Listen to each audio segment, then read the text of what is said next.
Hey guys, my name is Sophie and I'm our director here at Journey Kids. Thanks for joining us this morning. This month, we will be talking about patience. Patience is about understanding that good things often take time to happen. Here at Journey Kids, we learn that being patient means trusting in God's timing. Let's discover together how we can practice patience in our everyday lives and trust that God's plans are well worth the wait.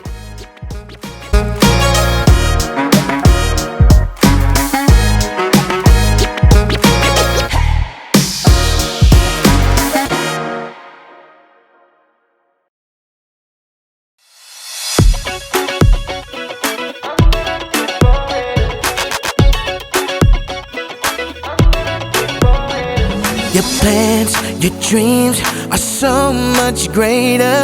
Your timing, you keep, it's always better. So when I'm feeling weak, your strength is always perfect. So I'm holding on, cause I know it will be worth it. So I'm waiting, I'm gonna keep on waiting with my whole side in you, God. I'm gonna trust in you. And while I'm waiting, I believe that you are never leaving me. I'm waiting, I'm gonna keep on waiting for you. I'm gonna keep on waiting for you. I'm gonna keep on waiting. When you move, I'll move, and not a second sooner. Cause you're with me, it's true. I won't worry about the future. So when I'm feeling weak, your strength is always perfect. So I'm holding on, cause I know it will be worth it. So I'm waiting, I'm gonna keep on waiting with my whole side in you, God. I'm gonna trust in you. And while I'm waiting, I believe that you are never leaving me. I'm waiting, I'm gonna keep on waiting for you. I'm gonna keep on waiting for you. I'm gonna keep on waiting. Don't wanna rush it, don't wanna jump too soon, no.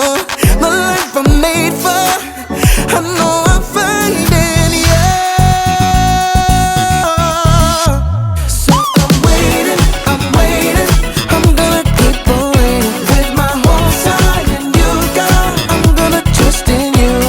And while I'm waiting, I believe that you are never leaving me. I'm gonna keep on waiting for you. I'm gonna keep on waiting for you. I'm gonna keep on waiting.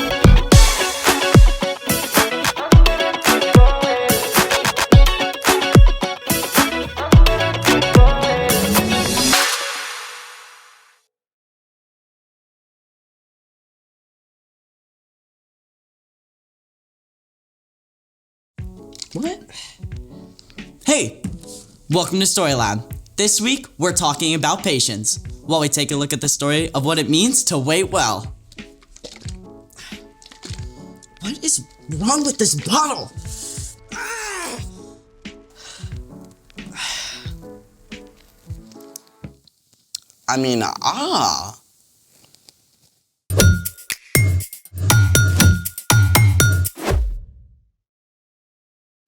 Hey, I'm Skylar. And I'm Sebastian, We're talking about patience. which is waiting until later for what you want now. You maybe should have waited until later for lunch. What? Why? Because our guest today is an expert in lunch, or dinner, or really anything you can grill. What about a second lunch? A lemon cheese, afternoon tea, supper?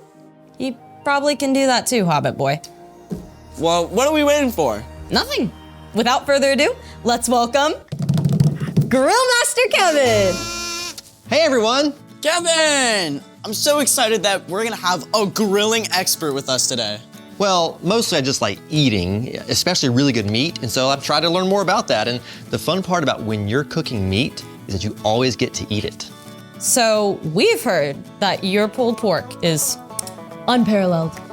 Well, at least according to my family and friends, especially my kids. So do you think you could maybe walk us through on the way you prepare your famous pulled pork? Absolutely. Let's make it. All right, guys, first, you need to trim up your pork shoulder and put a dry rub like all over it. Well, what does trim up mean? Well, trim up means when you buy a pork shoulder, it's gonna have a lot of fat on it. So you wanna trim off some of the fat because if you have too much fat, it's not gonna taste very good and it's probably not even gonna cook very well. So what is dry rub? Well, dry rub is what you use to season the meat and to make it taste good, and it can break down a lot of the fatty tissue inside. So you take the dry rub and you put it all over the meat. You wanna get the top, the sides, the bottom, everywhere, all around it. Put plenty of it on there until it's good, it's nice and covered. So then you wanna leave it in the fridge overnight, and then the next morning is when you start to prepare the smoker by starting some coals in your smoker, and then you gotta wait for that too to burn down and get ashy so you know the coals are ready. Now once those coals are ready, you wanna pick out some wood logs from the wood pile. Now this one right here is cherry wood. Smell that. That smells really good. You can smell the cherries in it, really. And so you wanna have your wood logs nice and dry though, because if they're not dry, it's gonna give a lot of gross smoke and the meat's not gonna taste good. But for your wood to get ready, it's gotta wait outside in the elements for 6 months to a year so it can actually get dry. Now, that's a long, long wait. Yeah, that is. So you wanna add a few wood logs to the charcoal to start a fire in the smoking wood chamber. And then finally, you can take the pork shoulder out of the fridge and put it on the smoker grill. But you have to leave it on there for like 5, maybe 6 hours. But don't look at it, really, don't look at it. Why? There's a saying that says, if you're looking, you ain't cooking, which is true. When you open the lid, you release the heat on your grill, which can slow the cooking process. Now, after 5 to 6 hours, you can check the temperature to make sure that it's at least 165 degrees. After 5 or 6 hours. That's a long time. It is a long time, but we're still not done yet. Next, you pull it off, you wrap it in butcher paper or foil, and you put it back on the smoker for another 2, maybe 3 hours, or at least until the meat has reached a temperature of 203 degrees. Is it ready yet? I'm getting really hungry. It's not ready yet, nope. You take it off the smoker at that point. You wrap it in big towels and you put it inside a cooler and let it rest for about 2 more hours. And then finally, at long last, you can pull it apart and start to eat it. 2 more hours? That totals close to 11 hours? Yeah, it's a long time. But a brisket, if you're smoking a brisket, man, that could take 24 hours on the smoker. Well, what happens if you don't wait and you try and skip some of the steps? Well, if you skip some steps, the meat could end up dry, it could end up tough, it definitely won't pull apart very easily, it's definitely not gonna be as tasty or delicious. And finally, guys, after all that waiting, here is the finished product. That smells heavenly. The presentation, the smell, the look of it, perfect. Well then, guys, I'm gonna use my trusty claws right here. We're gonna pull it apart a little bit, and would you guys like some? Like, try? Yes. Oops. All right, well, ladies first. Thank you. Let's see what we got here. And there you go. Wow. All I can say, best second lunch I've had in forever. Glad to hear it. Thank you so much. My pleasure.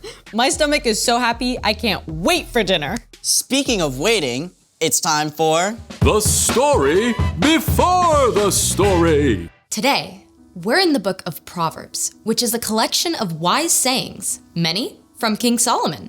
Solomon became king at a very young age. He was worried about leading an entire nation with so little experience. One night, God spoke in a dream and told Solomon that he could have any gift he wanted. Solomon could have asked for money or power. But instead, Solomon asked God for wisdom so he could be the best leader for his people. God listened and honored Solomon by making him the wisest man on earth. Many of the things Solomon learned were said and written down, together with other wisdom. The sayings, called Proverbs, are short sentences or stories that help people make wise decisions in their everyday lives. Which is where our story starts. Take it away. Hey everyone, I'm Erica, and today,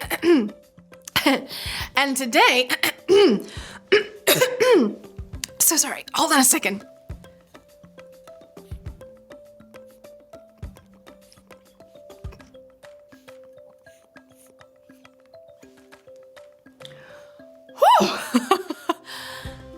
better. Thank you for your patience, which is actually what we're talking about today.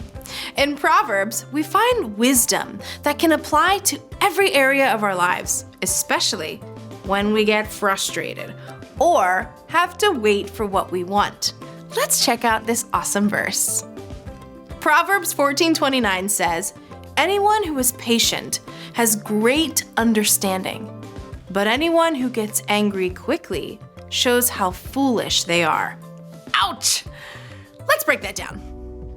Anyone who is patient has great understanding. Someone who has understanding makes wise choices. So, choosing patience can help you become a wise person.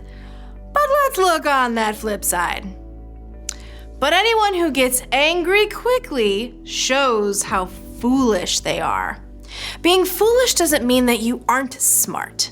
In fact, you could get 100% on every test and still make foolish choices when something makes you angry. Patience is a gift and skill that you can develop. It's all about choosing to respond instead of react. Think of it this way. Suppose a kid cuts ahead of you in line on the playground. If you choose to react without thinking first, you're probably going to shove back or yell at them. And we all know how that ends up. But if you choose instead to respond, you take a deep breath first, you think about what you're gonna say and do. You remember that you have the power to stop a fight rather than add to it. You might even make a quick silent prayer to God.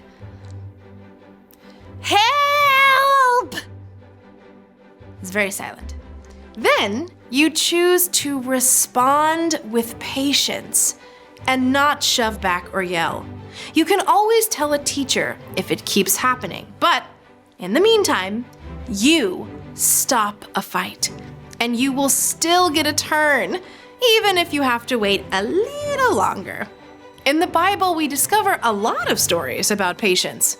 Stories about people who were super impatient, but also stories of people who learned patience through the tough work of waiting. Take King David. He waited more than 10 years from the time he was anointed as Israel's next king until he actually became king. And during most of that time, he was on the run. I keep my eyes always on the Lord. He is at my right hand, so I will always be secure.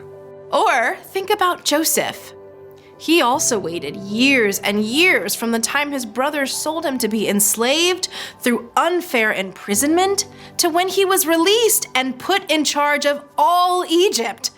Joseph later told his brothers, "You intended to harm me, but God intended it for good." And finally, remember Jesus.